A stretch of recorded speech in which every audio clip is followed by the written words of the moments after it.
మీరు బిగినింగ్ డేస్లో చాలా ఆల్మోస్ట్ బాగా స్ట్రగుల్ అయ్యారు, డోర్ టు డోర్ అంటే ఆఫీస్ టు ఆఫీస్ తిరిగిన సందర్భం అవును కదా, మీరు విపరీతంగా ప్రయత్నాలు చేశారు. అప్పుడు మిమ్మల్ని బాధ పెట్టిన సంఘటన కానీ ఆ స్ట్రగుల్ డేస్ ఒకసారి ఏదన్నా మీకు గుర్తున్న?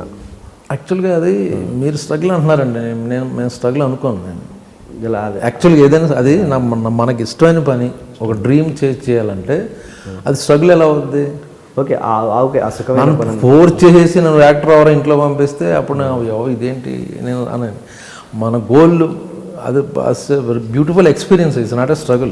ఓకే ఆ అందమైన ఎక్స్పీరియన్స్ని ఏదైనా ఇప్పుడు సపోజ్ మీరు అన్నారు కృష్ణాంజీ గారు ఆకలితో ఉన్నారని అది అదొక గుర్తుంచుకోపోయినాక ఏదైనా సరే ఇప్పుడు అది నేను స్ట్రగుల్గా ఎప్పుడు ఫీల్ అవ్వాలి. యాక్చువల్గా దాంట్లో మీరు గుర్తుండిపోయే సంఘటన ఒక్కటైనా ఉంటుందిగా, ఆ ఆఫీసులో చుట్టూ తిరిగినప్పుడు చిన్న ఏమంటే ఇప్పుడు అది న్యాచురల్ అవుద్దండి ప్రతి చోట.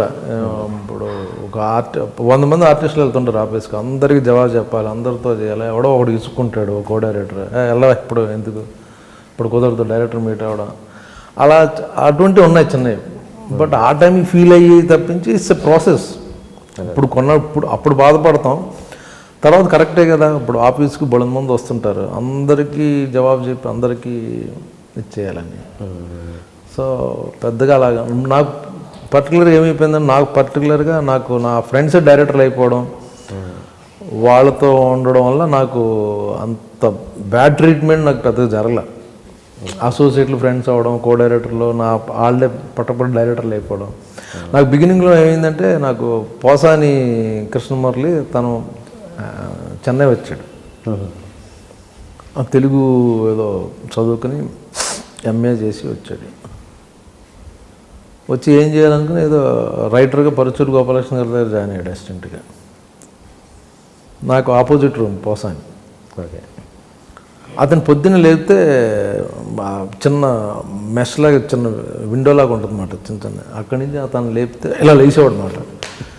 ఏంటంటే పాపం 3 వరకు ఆ ఫేర్ చేసేవాడు. గోపాలకృష్ణ గారు వెంకటేశ్వర గారు రాసిని 3 ఫేర్ చేసి పడుకునేవాడు.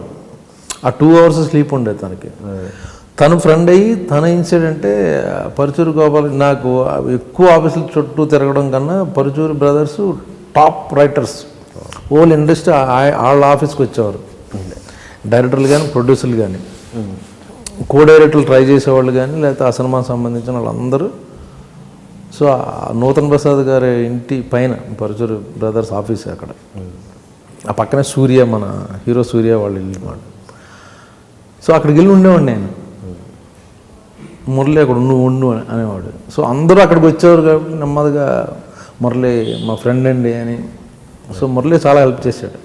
అలాగే పరుచూరు బ్రదర్స్ చాలా హెల్ప్ చేశారు నాకు. వెంకటేశ్వర గారు, గోపాలకృష్ణ గారు వాళ్ళు క్లోజ్ సర్కిల్లో డైరెక్టర్లు, వాళ్ళు చెప్తే పెట్టేసుకునేవాళ్ళు. ఇప్పుడు మన వై నాగేశ్వరరావు గారు కానీ వీళ్ళ సినిమాల్లో నన్ను దూరి చేసేవారు.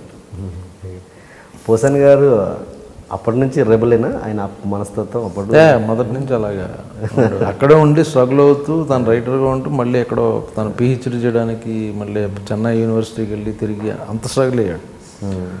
సో అప్పుడు నాకు పరుచూరు బ్రదర్స్కి చెప్పి అతనుకున్న పరిచయం ఉన్న డైరెక్టర్లతో వాళ్ళతో చెప్పి చిన్న క్యారెక్టర్లు చేసేవాడిని. అంటే ఓకే, మీరు బేసిక్ అంటే మీరు ఇప్పుడు సరైన సక్సెస్ అన్నది ఇప్పుడు చూస్తున్నారు కదా. ఇంత ఈ 25 yearsలో పెద్దగా అంటే మీరు చిన్న క్యారెక్టర్లు వేసినా కూడా అంత మీ కెరియర్కి సరిపడా, మీ లైఫ్కి సరిపడా ఇన్కమ్ని సంపాదించుకున్నారా? దీని మీదనే ఇండస్ట్రీ మీదనే మీరు బేస్ అయి ఉన్నారా, లేకపోతే మీకు ఏదైనా అదర్ ఇన్కమ్? లేదండి, ఇండస్ట్రీ మీద అయ్యాను. అంటే మీరు చేసిన క్యారెక్టర్తో ఇంత సరిపడా వచ్చిందంటారా?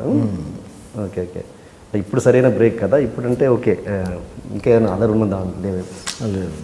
ఓకే, మీరు పెద్దగా అంటే మీ క్యారెక్టర్ చూస్తుంటే పెద్దగా చొచ్చుకుపోయే రకం కాదు, పెద్దగా మస్కాలు కొట్టి చేసే క్యారెక్టర్ అయితే మీరు అస్సలు కాదని క్లియర్గా అర్థమవుతుంది.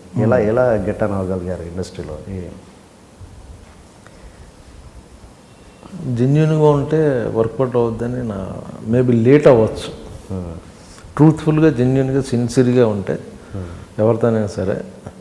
మస్కా కొట్టేసి లేదా పడేసి అనేది అది షార్ట్ టైం సక్సెస్ అండి. అది మేబీ 1-2 years పటపట రావచ్చు. ఆ తర్వాత నీ గురించి తెలిసిపోద్ది అవతలవాడికి. అవును. వీ కాంట్ ప్రిటెండ్ అట్లా. సో జెన్యున్గా ఉంటే సరిపోద్ది కదా. బెస్ట్ గేమ్ ఏంటంటే గేమ్లు ఆడడం అంటారు లైఫ్లో. Fair game is the best game. ఫెయిర్గా ఉండు. అది ఎప్పటికైనా వస్తుంది. ఎప్పటికైనా లేట్ అయినా సరే తర్వాత రియలైజ్ అవుతారు, వస్తుంది. సో మీ టైం ఇప్పటి నుంచి స్టార్ట్ అయింది అనుకోవచ్చు. ఇంకా ఎక్కడ బ్రేక్ లేకుండా ఇప్పుడు బాగుంది. బట్ అప్పుడు ఏదో బాగుంది కదా అని నేను యాక్చువల్గా నేను బుద్ధిస్ట్ని కాదు కానీ బుద్ధిజం ఫిలాసఫీ ఒకటి ఫాలో అవ్వడం వల్ల నేను ఆ ఫిలాసఫీ ఏం చెప్పుద్దంటే హై లైఫ్ కండిషన్స్, మనిషికి లో పీరియడ్ హై పీరియడ్ ఏదో ఉంటుంది, కూర్చుని ఆడవద్దని చెప్తుంటుంది ఆ ఫిలాసఫీలో. ఒక ప్రాబ్లం ఉంది, 10 రోజులు ఏడుస్తూ కూర్చుంటాం, బాధపడతాం, ఇది బట్ 11వ రోజు ఆ ప్రాబ్లం సాల్వ్ అయిపోద్ది. బట్ ఈ 10 రోజులు ఎందుకు ఏడ్చావు నువ్వు? నీకు తెలుసు కదా 11వ రోజు అయిపోద్దని.